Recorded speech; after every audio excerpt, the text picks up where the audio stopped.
Yes, I got wine. This video needed wine. We're gonna talk about that neighbor. You know the neighbor. They're always in your neighborhood.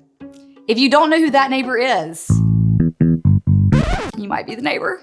So we had that neighbor. I was not that neighbor, but I had that neighbor. Let's call him Robert because that was his name. His name was Robert. Okay, hold on. Robert was a bounty hunter. Robert was very eclectic. Robert's dog tried to eat my dog once, so there was a little tension there. My lovely husband moves in, and he doesn't know Robert.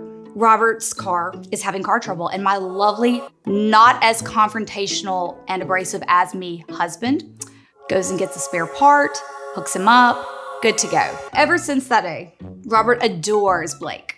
Thankfully, because here's what happens. We are in this tiny little house. We get pregnant. There are 4 dogs. There are 2 of us. There is no way another human can fit in this house.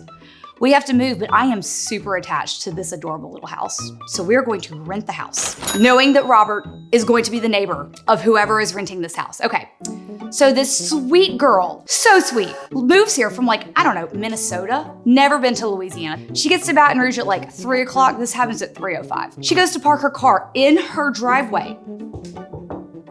It's Robert. Robert informs her that she needs to move her car because her car is in the way of his knife-throwing tree. He has a knife-throwing tree. I lived next to him for 5 years. We had never discussed a knife-throwing tree. The tree is on my property. Thank goodness. My wonderful husband, who had helped Robert with his car trouble years before, called him and said, "What the hell is wrong with you?